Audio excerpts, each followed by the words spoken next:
Hola, una nova pertorbació poc activa ens ha creuat aquest dissabte i això ha fet que encara les temperatures hagin estat ben suaus, per exemple, a la costa de Girona, amb temperatures màximes entre els 17 i 18 graus. Veiem també aquesta sortida de sol des de la comarca d'Osona amb aquesta combinació de colors, amb aquests núvols que hem tingut al matí fruit del pas d'aquesta línia frontal poc activa. També avui s'ha reforçat el vent de sud-oest. Això ha fet alterar la situació marítima a molts punts de la costa catalana, amb onades que voltaven o fins i tot superaven els 2 metres i mig. I també hem trobat molts núvols, per exemple, a les comarques de Ponent, però núvols que ens han deixat poques precipitacions. A través del Meteosat veiem, de fet, tots aquests núvols extensos, compactes, que veiem a través del Meteosat, però són núvols que deixen poques precipitacions. Ho veiem a través del radar. Al llarg del dia han circulat aquestes traces de pluja minses, poc destacables, que en molts casos deixaven pluges inferiors al litre per metre quadrat. Però sí que ja aquest diumenge ens arriba una pertorbació amb una mica més de cos, una mica més d'activitat. A última hora d'aquest diumenge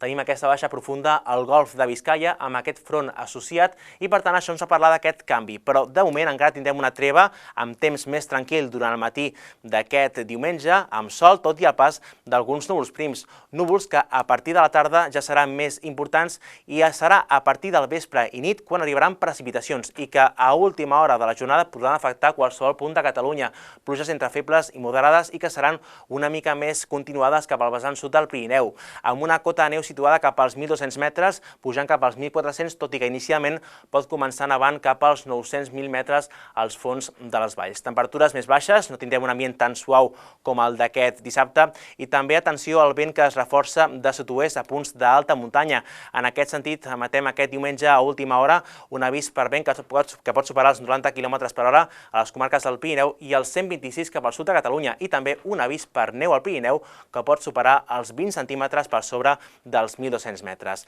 De cara als propers dies, doncs, atenció a dilluns que farà força vent a punts d'alta muntanya cap al sud de Catalunya amb nevades al vessant nord, tempestes al nord-est i temperatures que també a partir de dimarts tindran tendència a ser més baixes. De moment això és tot des d'aquí al Servei Meteorològic de Catalunya.